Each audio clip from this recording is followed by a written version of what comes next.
We are live. Good evening, good morning, whenever you are. My name's Ching Juhl. This is a live conversation with someone special. Today, we're going to talk to Andres Batista, my friend, also our family's friend, and who is a talented artist, administrator, educator, and who lives in Shanghai. So right now we're waiting for log on to StreamYard. Apparently, in China, it's a little bit complicated to verify or to get logged on with this app.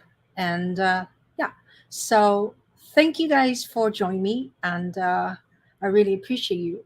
Now, while we're waiting for Andreas to get ready, and feel free to ask questions. Feel free to tell me you are in the audience. There's an area you can type. It's called post a comment. And I know some of you are my friends from long time ago. Some of you are friends from Shanghai Conservatory. Hey, Sophie, how are you? So today you're a babysitter. Good for you. Brings old memory of being a child care, right? So Sophie is my friend. She's from Shanghai and she lives in Manhattan. And yeah, we hang out. We uh, go out, have fun, and we eat dinner together. Sophie's a really good cook. And we also hang out on Clubhouse. Now, you'll say, what is a Clubhouse? Clubhouse is an app. It's an audio app, and it, it is.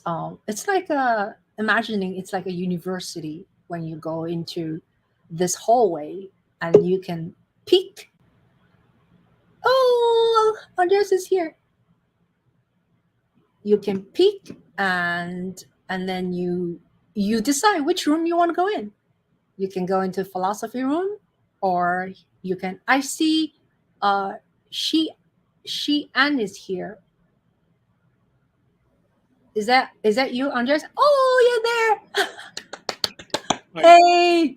Hey, people can see you now. Okay, Andres. So you had a hard time to decide. I mean to log on. So Yeah. The name, I just had to create an account. The name you oh see there is just, yeah. Okay, great. Um,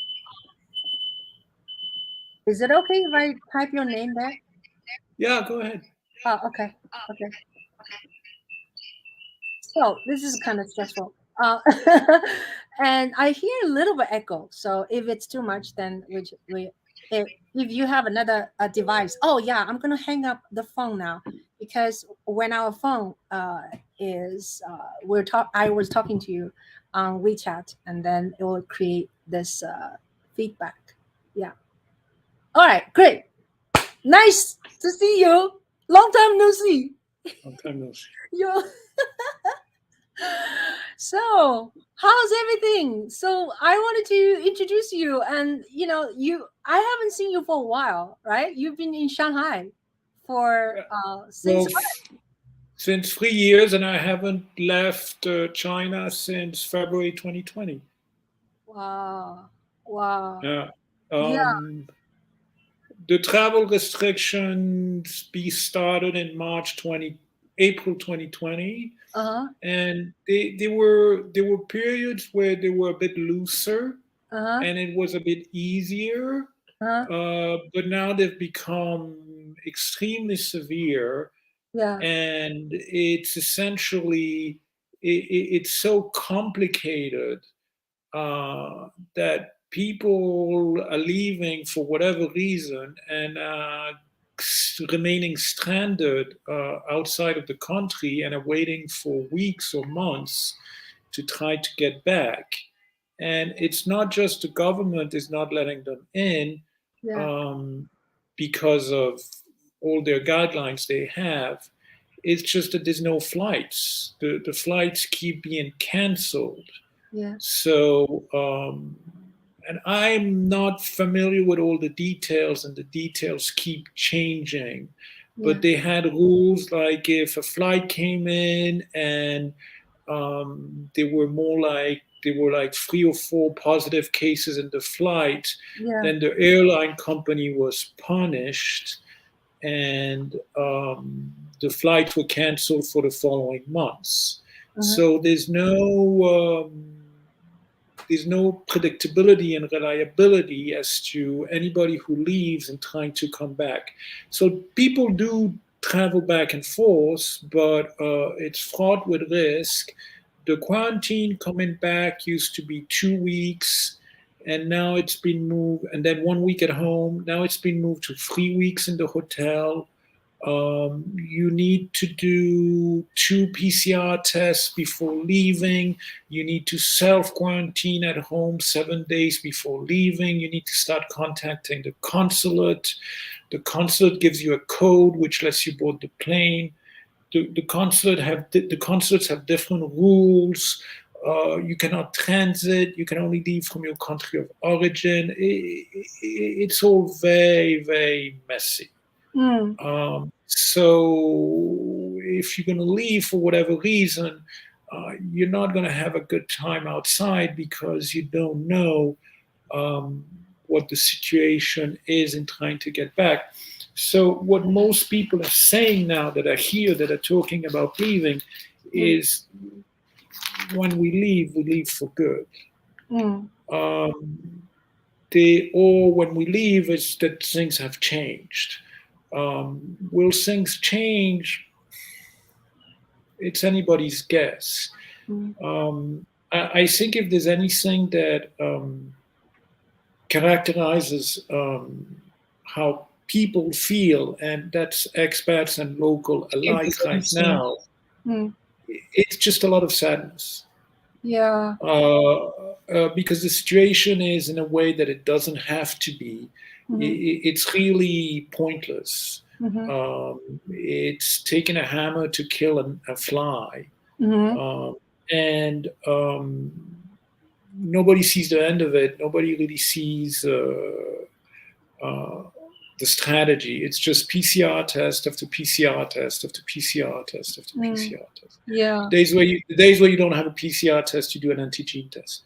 I see. And in the meantime, other things that can and should be done, like vaccinating the population, using the best vaccines, developing the healthcare system, and all those things, which is needed anyhow because China has an aging population.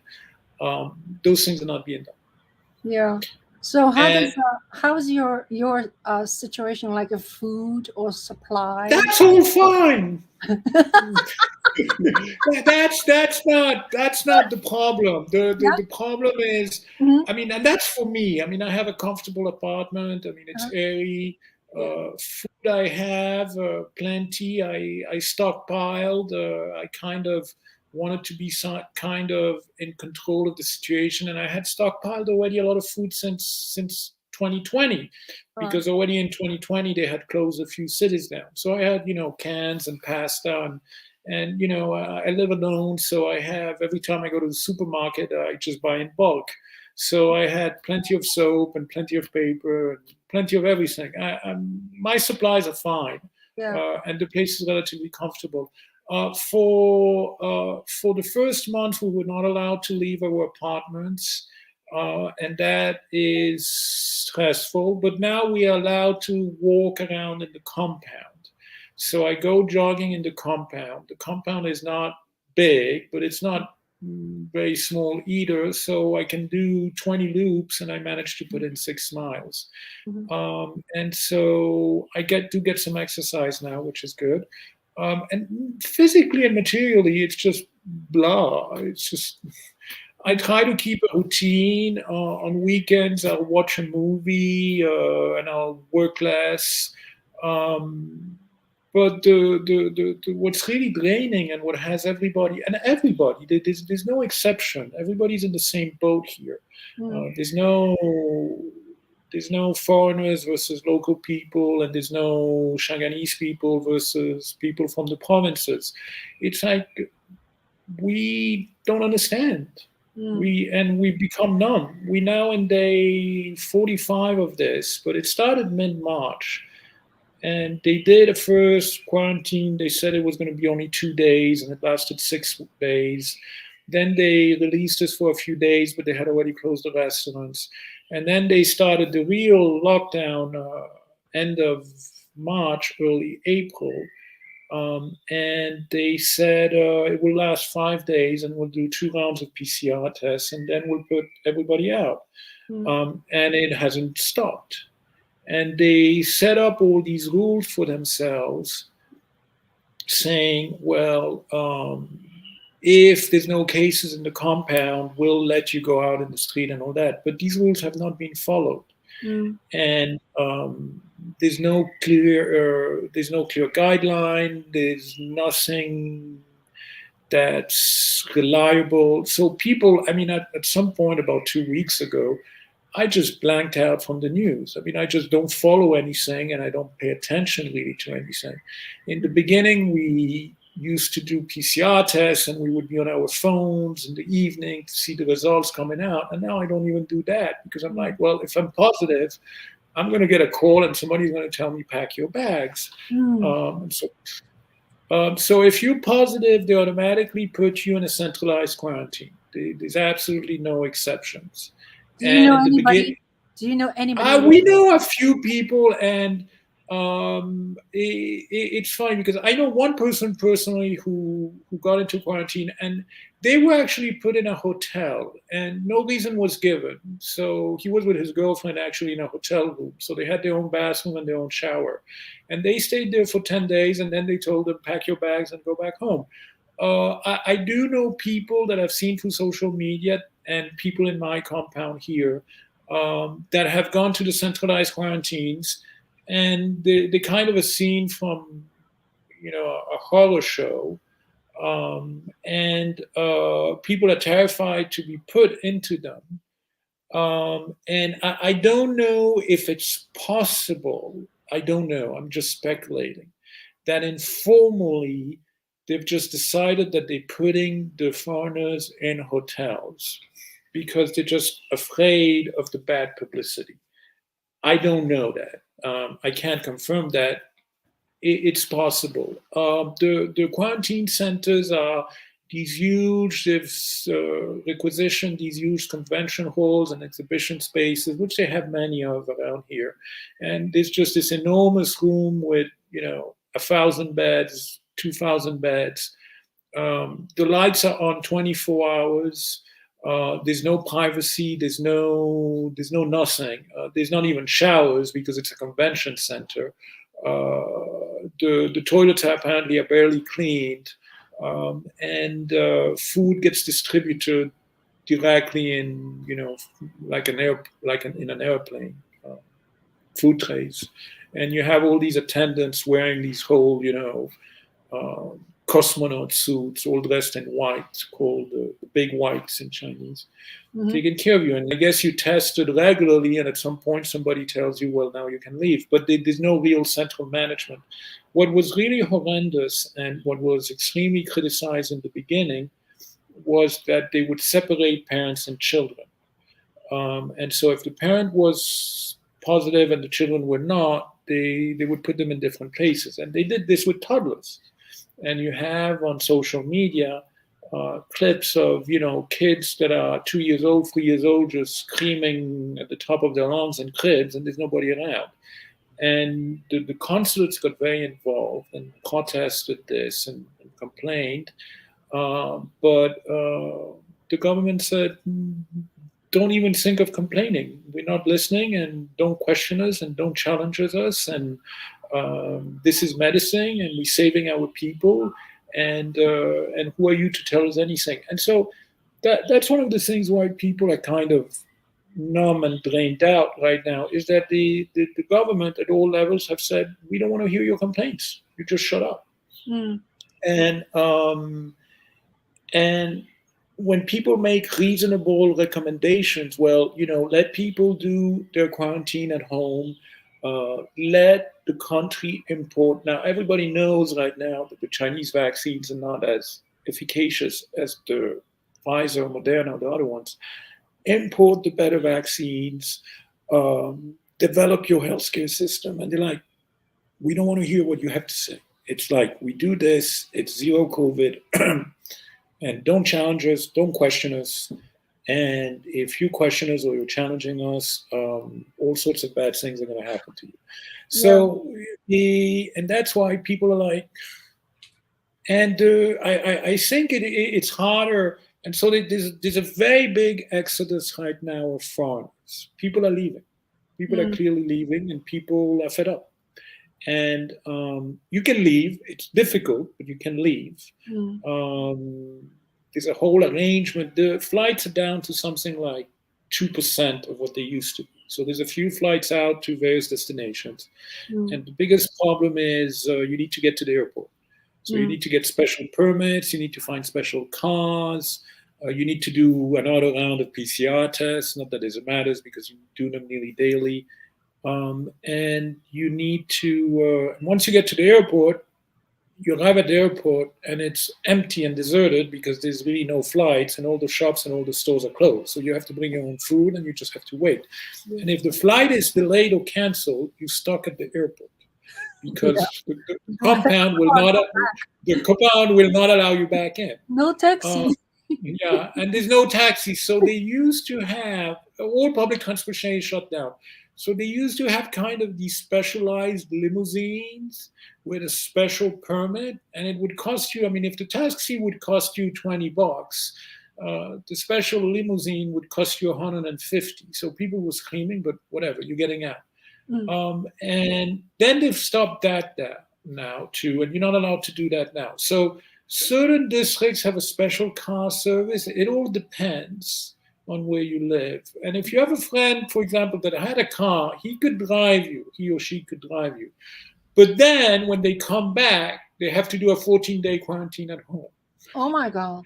Oh just for driving you to the airport. So the rules are constantly changing. The rules are severe to a degree. So if you're positive, you go to quarantine. If you live with somebody, that person who's living with you, who's negative, also has to go to quarantine. And then they said, oh, anybody who lives on the same floor as you has to go to quarantine too, even though you might have seen them for 1 minute in 2 weeks and you never leave out of your apartment. And then in a few neighborhoods and districts, they said, well, if somebody's positive in the building, and there's been a lot of complaints about that on social media, and people posted different videos. If anybody in your building is positive, then the whole building has to go in quarantine. And people have been screaming about that. But it's randomly, haphazardly applied. In certain districts, it's done. In other districts, it's not done. In certain districts, it all depends on whoever the local neighborhood leadership is. And so you have all these multiple layers of government authority, and some order gets given from above, and then different bodies apply it differently as you trickle down the scale of government. And so in some places it's overzealous because they're like, well, I don't care if 50 people are going to be in quarantine as long as nobody can criticize my work. And so that's how the logic is happening. Now, people are very sad because people are very disappointed. The first 2-3 weeks for now, delivery services are back, supermarkets are back open, all that. But the first 2-3 weeks, people were caught completely by surprise. Some people really had a problem of lack of food, and people are extremely disappointed in how it was managed. And people's livelihoods are are extraordinarly endangered. I mean, I have a full-time job and I have a very decent and honorable employer who's paying me my salary, and we're doing work from home. And nobody's very efficient working from home, but we're doing what we can. But a vast majority of the population is, if the restaurant is not open, if the Didi is the local Uber, is not working, if you can't have your supermarket, you're not getting a paycheck. And in the meantime, the landlord is asking for the rent and or the lease. So a lot of people are suffering financially enormously. And this is a country where people work very hard and have a difficult standard of living, especially for people from outside the main cities, and they support their families back in the countryside or in their outside provinces, and they have no means to do that. They're just stuck at home and they've got nothing to do. Yeah. um, so the economic and physical pain, and so the government is very much focused on, the key industries. So the key industries, well, the Tesla factory apparently has reopened, and the chip manufacturer apparently has reopened. But that's a fraction. That's 1 or 2% of the whole economic base. The livelihood of, the working class people, they can't do anything. And people keep asking, why are we doing this? Yeah. And so people Do keep do you asking. do you guys have any scientists working with the Chinese or Shanghai government? It sounds like a kind of like every pretty pretty extreme. Everything that gets put out on social media and gets commented immediately gets censored and deleted. Mm. And a few days ago, the head of the World Health Organization came out and said point blank, um, the policy we know about Omicron, it's not the early days of 2020. We have good tools. We know about its infectiousness. We know about its virulence. We have methods. The zero COVID of complete lockdown is not sustainable. It's not going to work. The strategy has to shift and adapt. And he said it very clearly. And that whole morning over WeChat is the big social media app that people use here. Everybody had it posted on their moments with, English, Chinese, and everybody was like, here, here, here. And within a couple of hours, all that was deleted. Right. And it's been completely erased. And some members of government came out with statements telling the director of the WHO, you don't know what you're talking about, know your facts. Mm. And I worked for a German company, and there was a German consulate town hall, and the consul said, we received a letter from the foreign government telling us don't even think of criticizing us. Mm. Local scientists and economists have come up and said, there's a better way. Mm. This does not need to be so rigid. Mm. We can do different things. And the cost to the economy is going to be very high. Mm. And those people their accounts have been closed, or the posts have been deleted, or they've been scolded. There is no challenging the zero COVID absoluteness of it.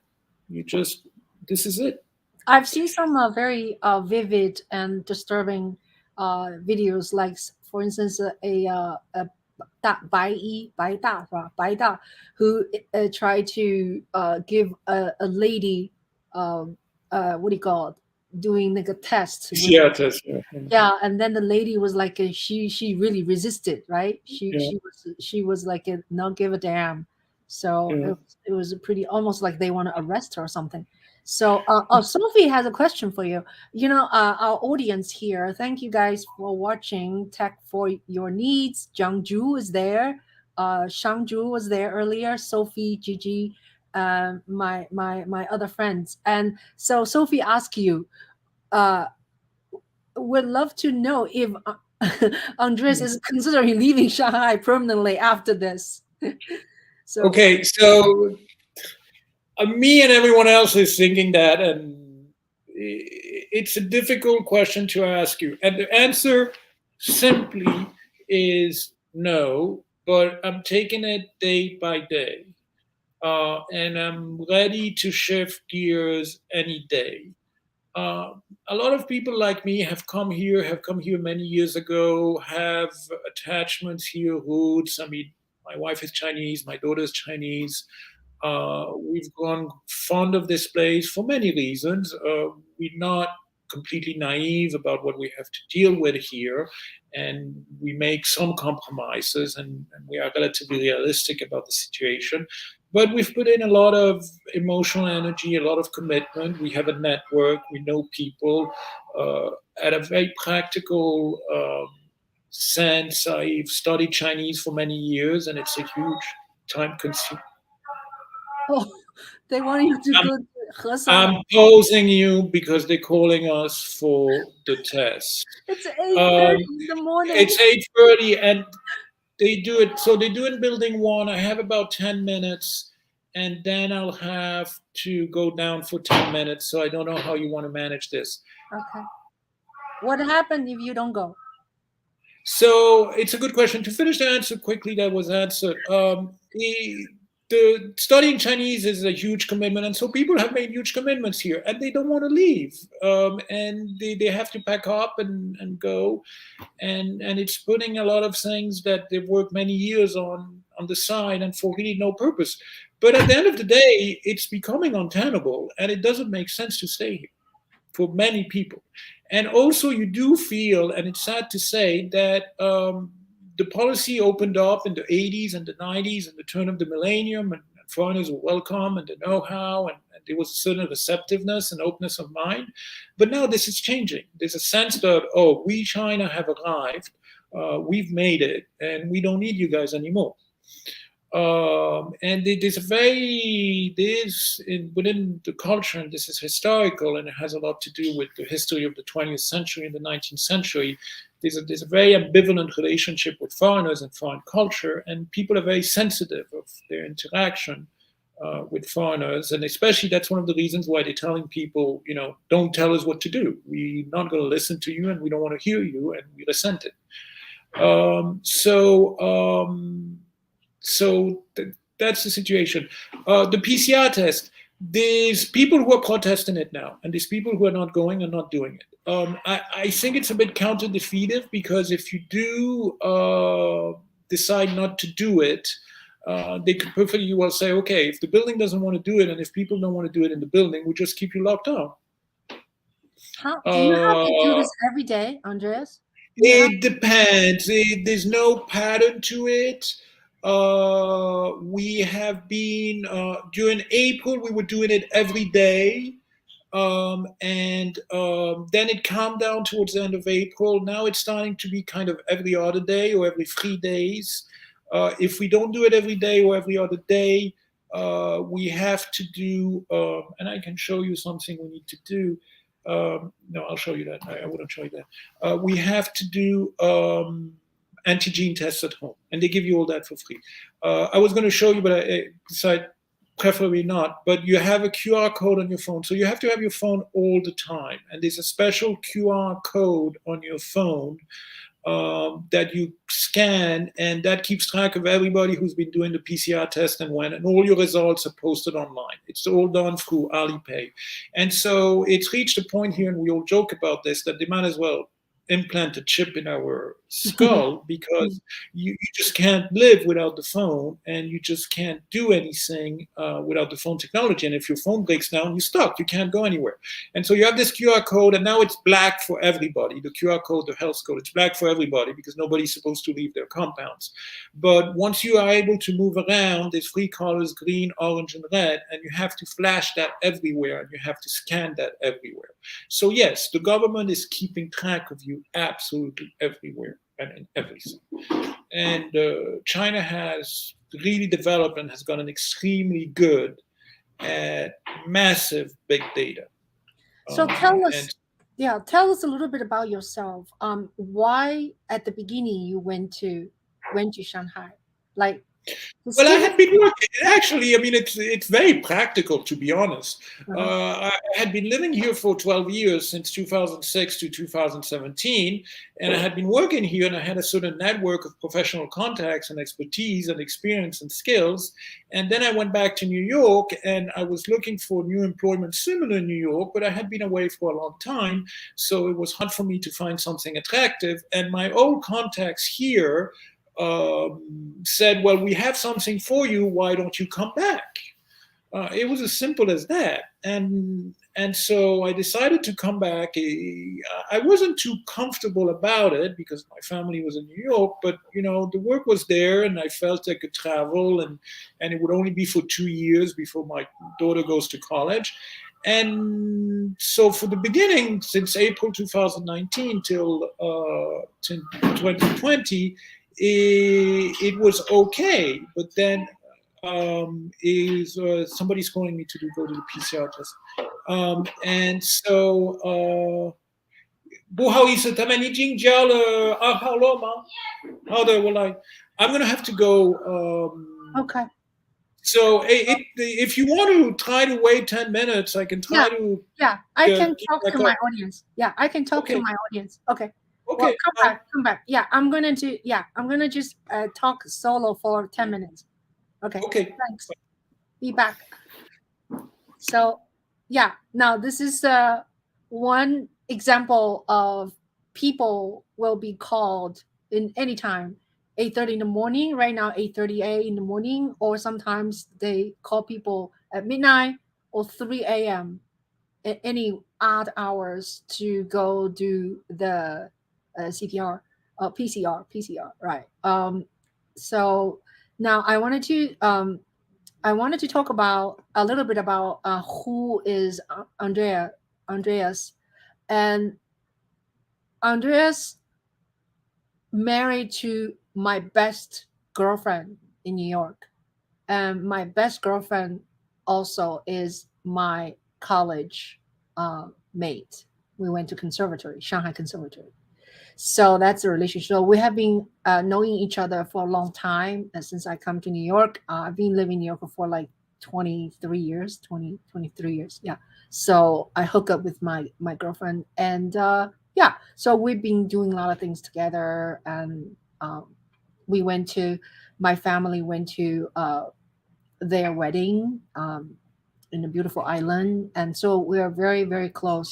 But I haven't seen Andres for a while because for 12 years, the whole family lived in Shanghai.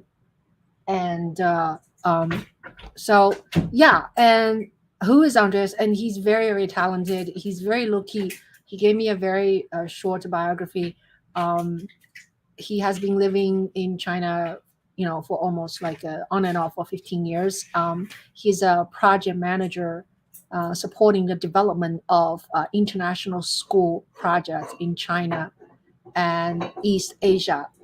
Hold on one second. Someone is making a lot of noise. Uh,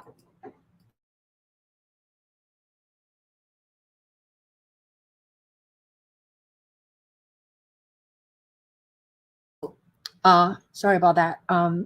And yeah, and well, where was I? So he's been working for German school in Shanghai and as a project manager and many different things. So we can ask him more what exactly he does. And so he speaks Chinese and very talented. And yeah, and his background. We'll ask him earlier.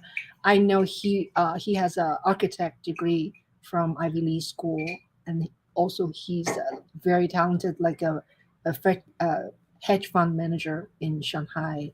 Yeah, the guy is very colorful, very interesting, and he is a sportsman too. Um, my husband and Andreas used to go do camping or do climb mountains, and yeah. So anyway, so now I have been interviewing people. Um, Not a whole lot of people talk about COVID-19, COVID, Shanghai lockdown, but I've been talking to a lot of Shanghainese and friends and family on Clubhouse a lot. So, but those are all spoken in Chinese. So someone actually recommended, say, why don't you interview someone speaking English? I was like, the first person I thought about is Andreas. I was like, oh yeah, maybe I could talk to Andreas who lives in Shanghai, and he's almost like a native Shanghai person, you know. So and so I have a lot of people making questions, and we can ask him when he comes back from his test. Um, let's see, Sitling. Hi, Sitling. How are you? SYD Lin. Did they force you to do the test on come into the house? Looks like they'll knock on your door. They calling downstairs with a megaphone first, and then they eventually knock on each doors. I'm just wondering, what if you like ignore the door knocking? I don't know what's gonna happen. I have no idea. You know. So oh yeah, Sitling, you see Andrea's experience in LinkedIn. Would like to know if foreign-related education sector has been cracked down in Shanghai. Very good question. Yeah, very good question. Yeah, ask him when he comes back. Yeah, and I have also a lot of questions, and I have a feeling possibly when you're locked down you don't really some of my friends says I even lost my vocal cord because I don't speak enough. uh, I don't, I don't have interactions with a human enough. So um, that's just a tragedy. And I just hope this whole lockdown will uh, diminish. I don't know it will disappear, but diminish, and people can get back to their lives. This is just a tragedy, I worry not only people's supply will not have enough or food. They do have more food now. The delivery system is more in order compared to the first 3 weeks. I think the lockdown has uh, very bad mental health effect on people. And for one thing, if you don't want to go out, right? If you want to play video game in your house by yourself all day long, it's one thing.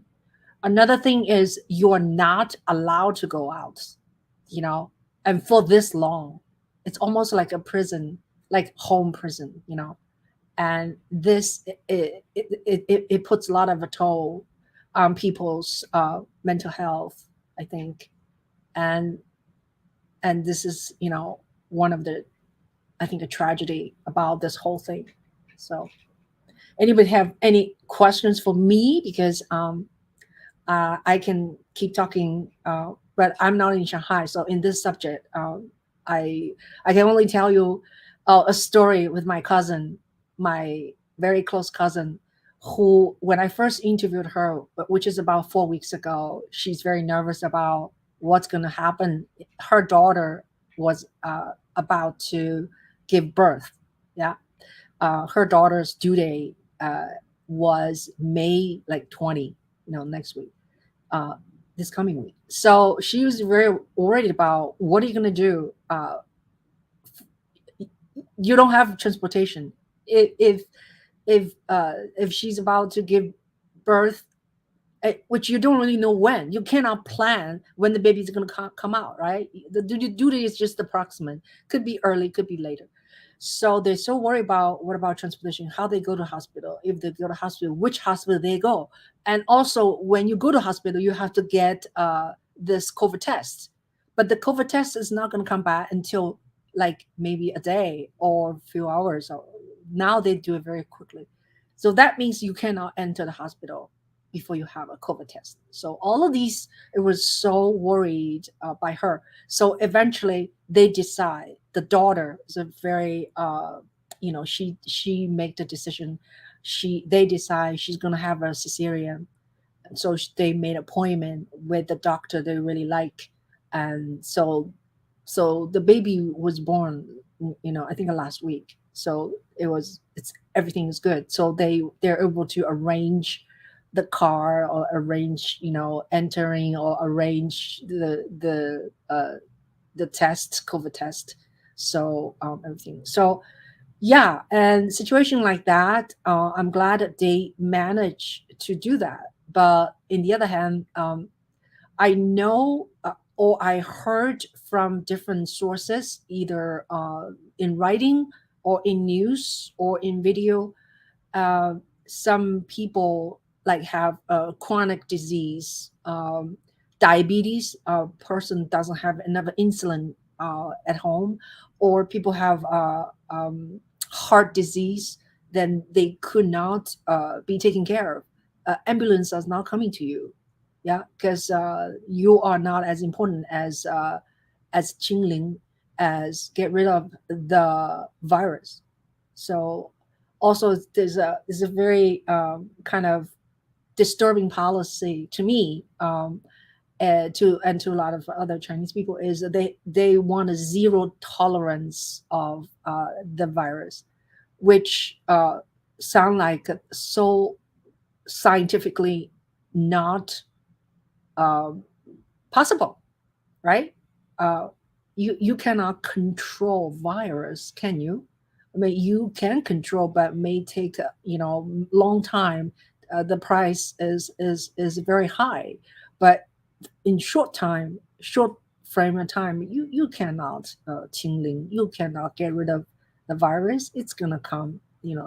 It's gonna come either way, this way, that way, from top, from bottom, from air, from spit, from talking, you know even when you sometimes wear, they say, even when you wear a mask, it's not always protective, because you may not wearing the mask correctly, and some mask is not protective enough. Yeah. So like N95, they say you need to actually being fitted by a professional, because not all N95 mask is suitable for every face. Yeah. So, Back. you're back. Awesome. Okay. Let's see. Hi, Andres. There's so many questions for you. So, yeah. So you were. We also was talking. Someone checked your LinkedIn actually. So she asked a question very interesting. I saw Andres' appearance in LinkedIn. Would like to know if foreign related education sector has been cracked down in Shanghai.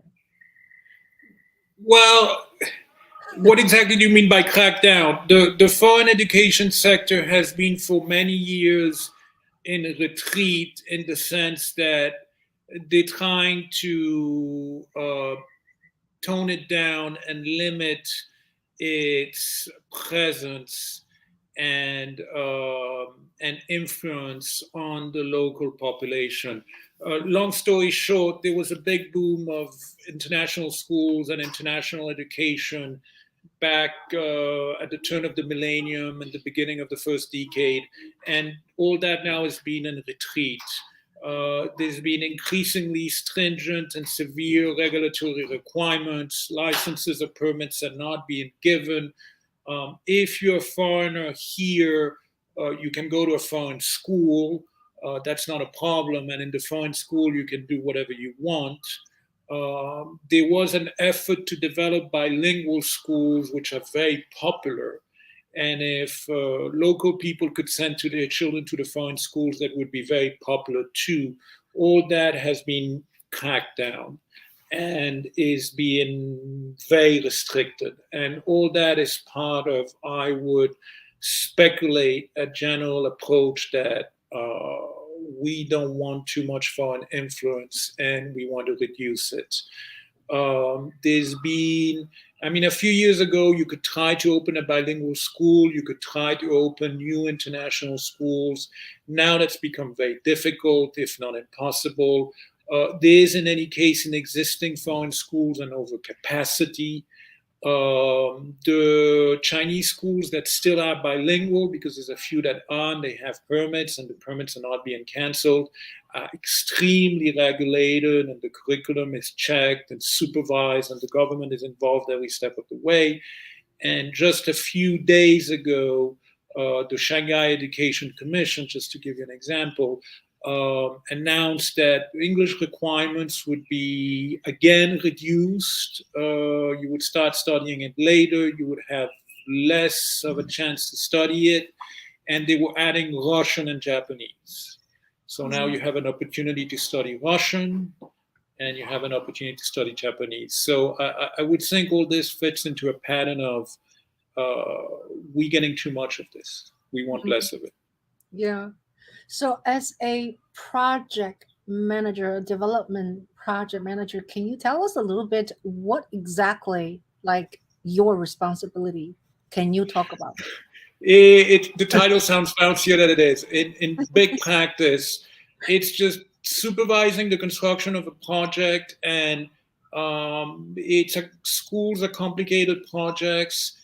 There's a lot of small components to follow up on it, and it's just a lot of hand holding people's hand, and sending emails and calling and reminding people to do things and checking that it's being done properly and relaying the information to the key decision makers. There's some planning and design involved, but not that much. I used to do that a lot. I used to do that a lot more in my previous jobs here in Shanghai. Less so now. Right now, it's mostly managing contractors and being an interface between the construction people and the people who are the leaders of the school, the principal, the board, so forth. Yeah, I know you are a very independent thinker, and you are kind of like always like progressive kind. And it's just like wondering how you deal with this system. And are you like a more mellow down now? Because you have to listen to people tell you what to do in China, right?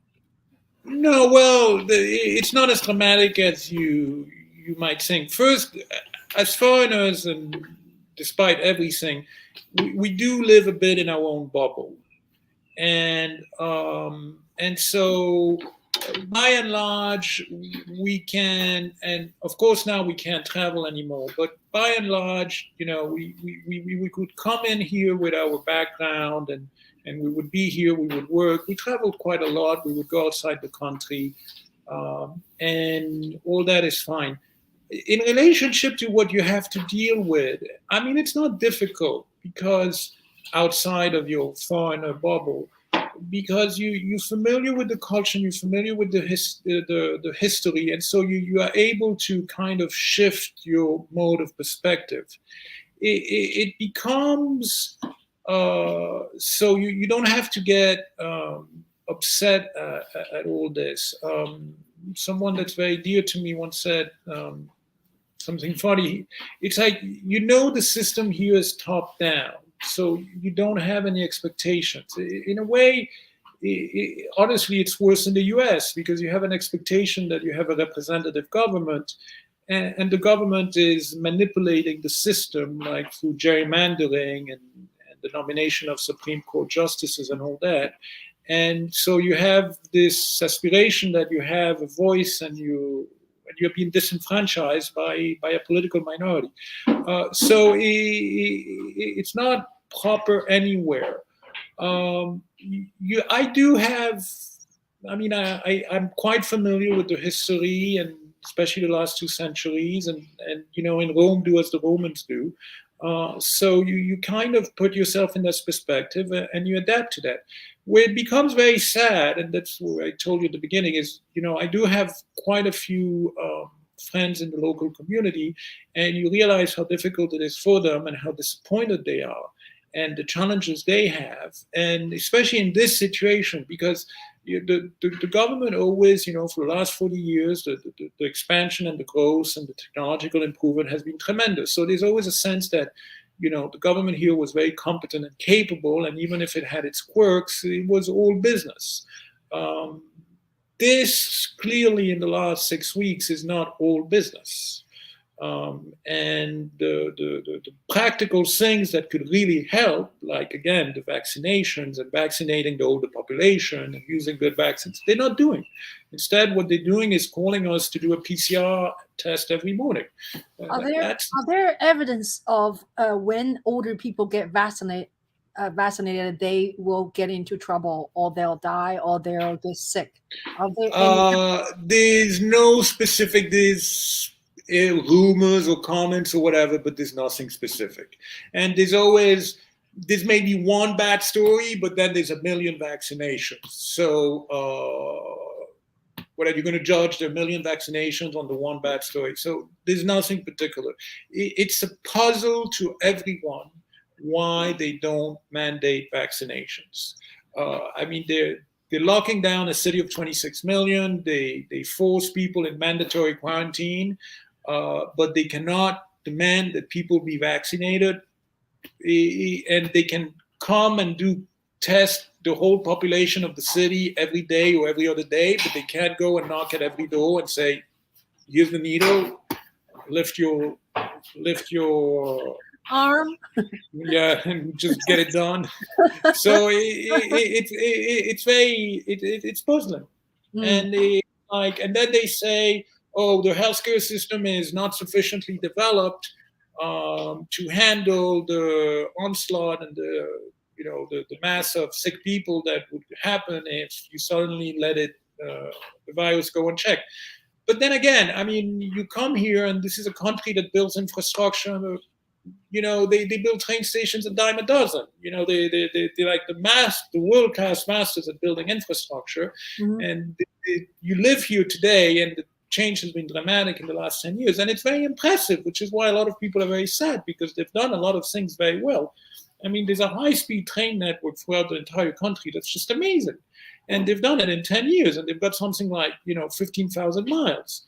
And in California, they've got 20 miles, and it took them 20 years. Fuzzing the numbers a bit, but and so they do all this stuff. I mean, they ran the Winter Olympics where they brought water to a place where it never rains in the winter, and they built this whole network of irrigation and canalization. They do all these things. So why don't you build the hospitals? Why don't you train the doctors? And they had 2 years to do it. Right. And Louis, Tech for Your Needs asked you a question. I wonder how that affected the economy of Shanghai. I guess the lockdown. It's hard to say right now. For now, they're all making noises. The data that's coming out is completely all over the place. And one local newspaper said that Tesla had restarted production. Tesla is a big, glamorous company here. Tesla had restarted production and was at, 75% capacity. Then one foreign newspaper said, no, Tesla has barely done anything because they're short of everything and all the supply chains are done.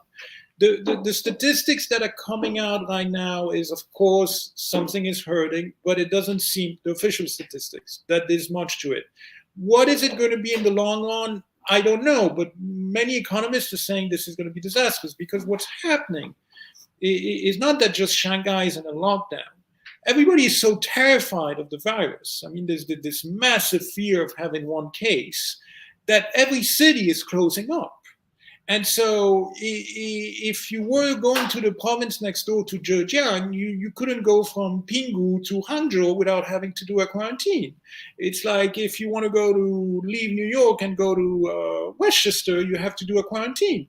Or you have to do free PCR tests. And so the whole country is kind of freezing.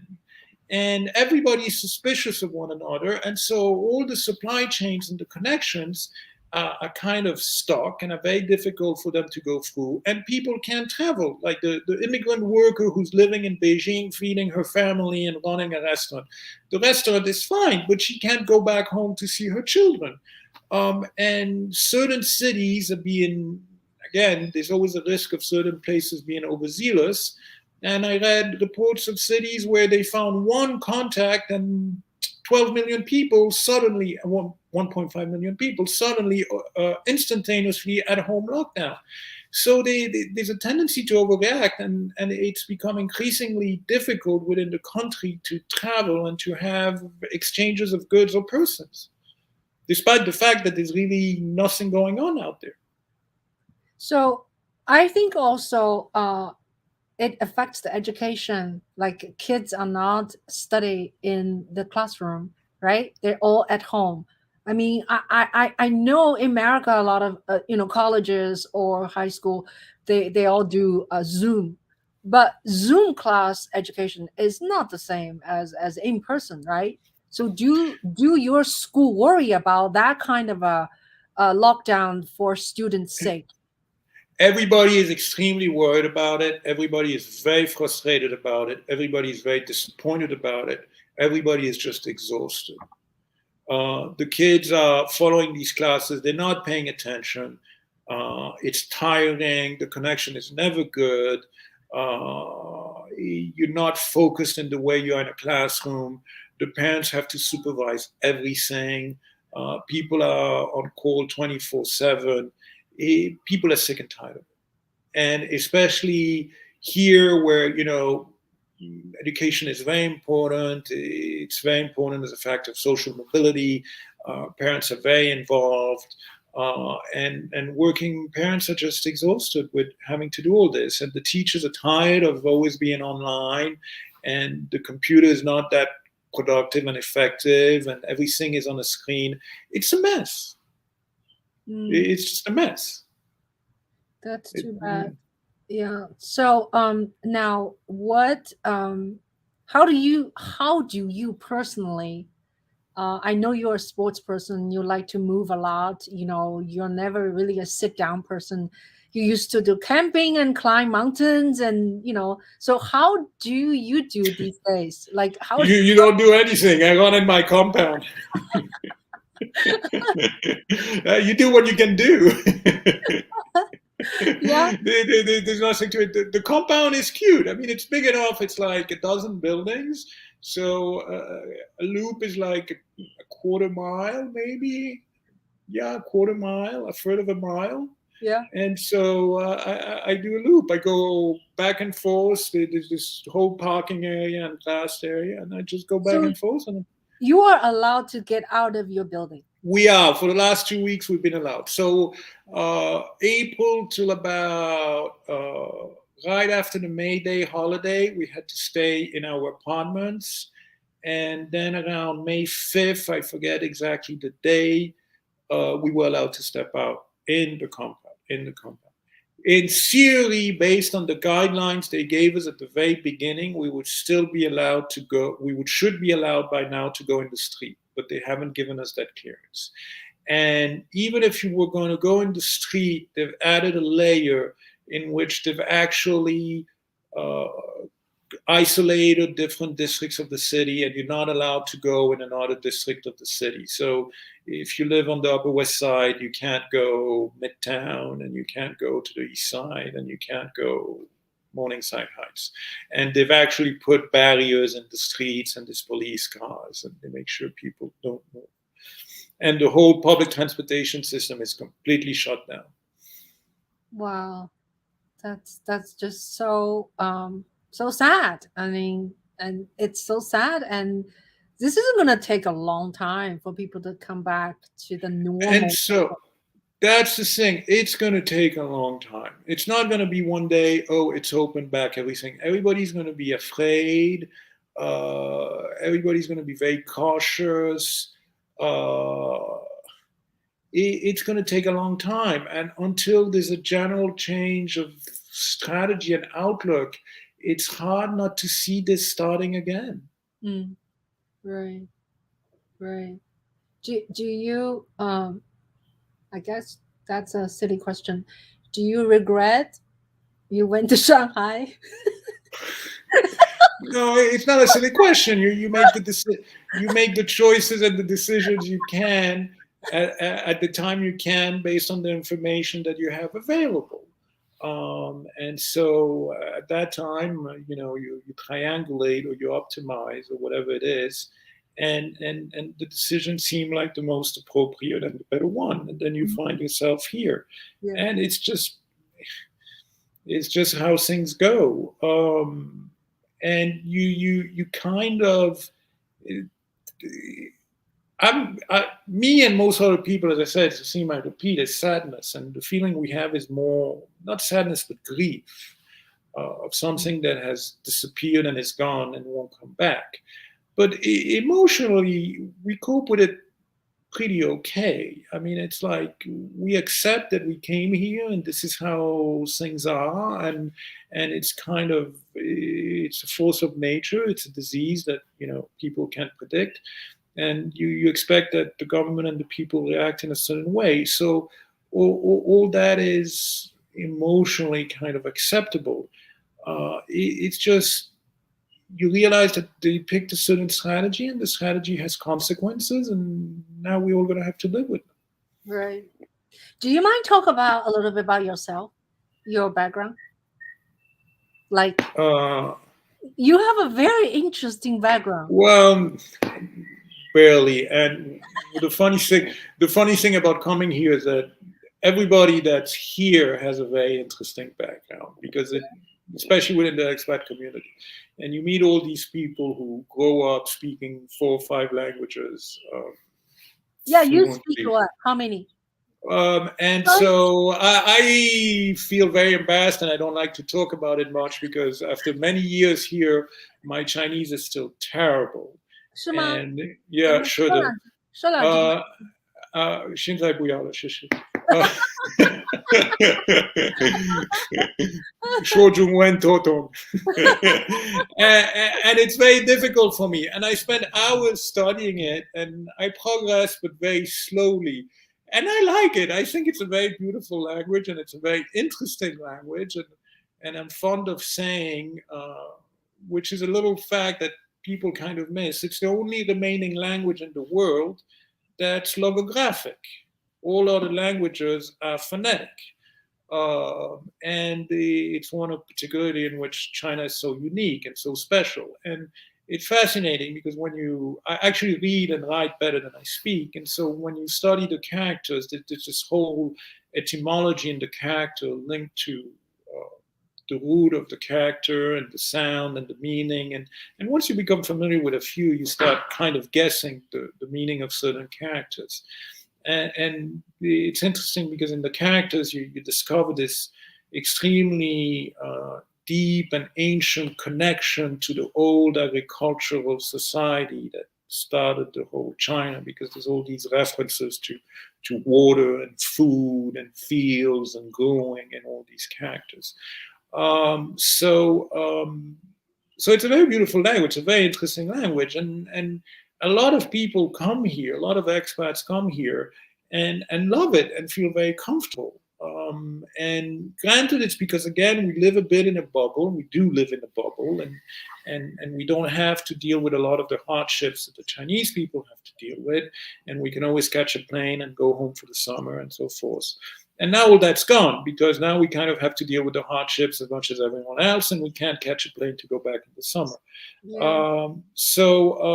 But You had I've a always driver. You had a driver for many years. we had a driver, and so people would come here, and people would have a driver, and would have a daily, caretaker that would come at home, or even a Yeah. live-in caretaker, and it was kind of perfectly normal and standard, and so people had a lot of these comforts. And you work in a company, and you have a lot of people taking care of a lot of things for you. And there's even some things that are kind of built in the system. Like, for example, I've never had to file in a Chinese tax return because the Chinese don't let you file a tax return. They actually don't trust you to file it properly. So all the taxes are withheld directly, and it's your accounting department that takes care of paying your taxes. So there's certain conveniences to all that, and Yeah. they've become extremely good. I mean, they've become extremely good with electronic payments, and it's been 2 years that I barely use cash, and Yeah. everything is Alipay or WeChat 支付宝 right? 支付宝 and Zhefubao, yeah. And if it weren't for the fact that, I mean, although my wife and I joke about this. In China you have the Communist Party, and in the U.S. you have Wall Street. So it's not like in the U.S. there's not people tracking you and spying on you and checking what you're doing. It's just in a different context. But so you have your phone with you at all time, and if your phone breaks down, it's an absolute disaster. It's like you're stranded. It's like you're in a ship in the middle of the water. Yeah. Your But so identity is gone, right? your identity is gone, and so but it's extremely easy. I mean, you pay things online and you buy stuff online with an ease and a facility that it's, and you can give money to people and share and split costs for things and all that with an ease that's extraordinary that you just can't do in the US or elsewhere. The transportation is great. There's because the expat community is small, there's a certain camaraderie and people get along well and know one another and support one another. So there's a certain ease and comfort in living here. Right. The weather is kind of relatively pleasant. I mean, I'm speaking about Shanghai. The winters are very short and not that cold. There's 4 seasons. So, and it's really a pity. That's one thing that's annoying right now is we've been locked down for what are maybe the 2 best months of the year, April and May. Right. And so life is to a certain degree relatively comfortable in a normal context. But all that is over. Now back to the background. You speak French. So I grew up in Geneva. So yes, I speak French. You were born in Cuba. No, I was not born in Cuba. I was born in Italy. Italy. Oh my God. Okay. And then you grew up in Switzerland. Yes, and then I went to the U.S. for college, and then I met my wife in New York after graduation, and I just stayed in the U.S. And Vivian is from Shanghai, and at one point we came to China to live and spend some time. Yeah. Do you want to know a secret? No, go ahead. Your wife told me. By the way, if you don't know, do I really want to know? And if you don't know, which I already told them when you're gone, your wife was my college mate, and we're best friends in New York. So she was single for a long time, and then one day she told me, "Oh gosh, I found someone. He has nothing I can complain about him." Okay, really? That's a great thing for me to tell. I don't know if now she would say the same thing.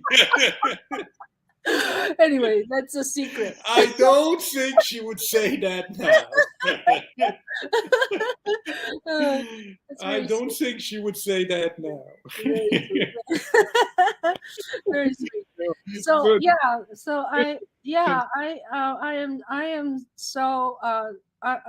I'm so grateful you talked to us, and I'm also hoping life will be gradually become normal. Who knows when? But it's a difficult time, right? Yeah. We just take it day by day. It's really day by day. Yeah.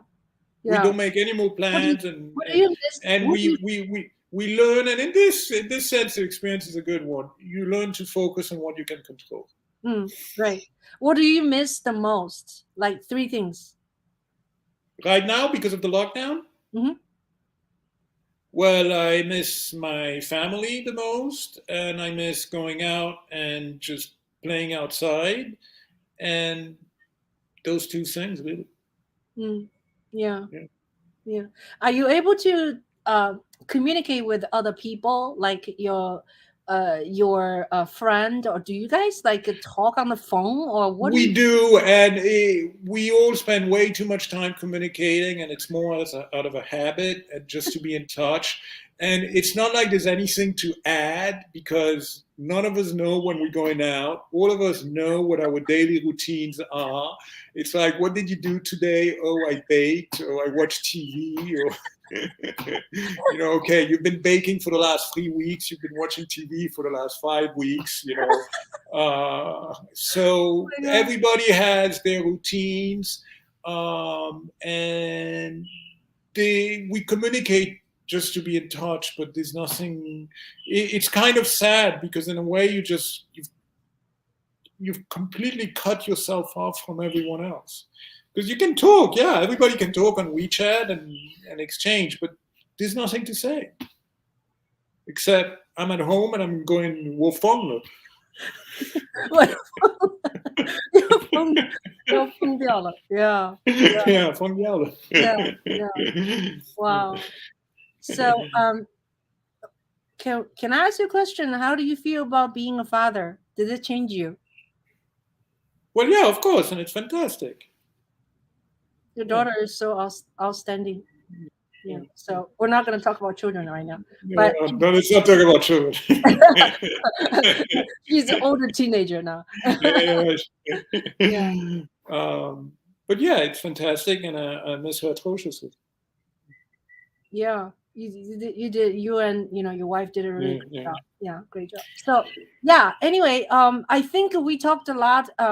We've been together for an hour, and I'm so sorry at the beginning. The logging on is so terrible. No, it's okay. Don't worry about it. So now you know. Next Yeah. time, you know. So yeah, yeah. How about last word from you? Anything you wanted to shout out, or anything you wanted? If you have any question for me? Uh, feel free to do. Are you going to do other ones on the same topic, or are you doing? Oh, no, I've Yeah. been doing this call a live conversation since 2020 March. Okay. And And I interview people like filmmakers, musicians, composers, yeah. or experts. I even interviewed John at the Yeah. beginning, teachers, musicians. So you're the first one I talk about COVID as a foreigner, and I talk to the subject with other people, but they're all Chinese people. They all speak Chinese language. So Yeah. yeah, Okay. and Yeah. I do this talk on YouTube like once a week, sometimes twice a week. So I've done 100, almost 80 episodes. Oh, fantastic! Good job. Fantastic. Very well. Yeah, Very yeah. well. And thank you so much for agreeing to talk to us, to me and my guests. And I hope you're not not getting into trouble when you say anything. No, But it will be fine. you'll be fine, right? Yeah, of course. No trouble. Yeah. What else they could do to you? So yeah. So thank you, Andres, and I hope to see you sometimes, either in Shanghai or New York, in the next. Soon, soon. I will get back. I, I'm going to be back at the latest in the summer of 2023, come hell or high water. Yeah. Yeah. It's either the travel arrangements have liberalized and people can go back and forth with a certain degree of confidence and reliability, Mm, or I'm packing my bags and I'm not coming mm, back. mm. Yeah. Yeah. Yeah. It's not tenable. Mm. Okay. Well, Okay. cannot wait to see you. So, I'm gonna say goodbye to our guests and our audience. Thank you so much for watching us. Some of you, I know you're there, but you did not leave a message. And John has been watching you all this time, and Sean is watching too. So, yeah, thank you, Sitling. Thank you, Tech, for your needs. Thank Jiangju, Shangju, Sophie GGG. Who else? Yeah. Thank you. And thank you for those of you who did not leave message. Let me know you watch this episode, and be safe. Thank And you. yeah, be safe. And then yeah, talk to you soon, I hope. Okay. Okay. Bye Yeah. bye. Take care. Bye, Andres. Bye. Bye. Bye. Thank you. You just click leave studio. Yeah. Okay, well, that was a good one. Even we are late, and thank you so much for watching. And I'm gonna say goodbye to people on YouTube. Okay, bye now. Oh, don't forget, if you can, subscribe my YouTube channel, Juhl Media, and I do this interview twice a week. Thank you.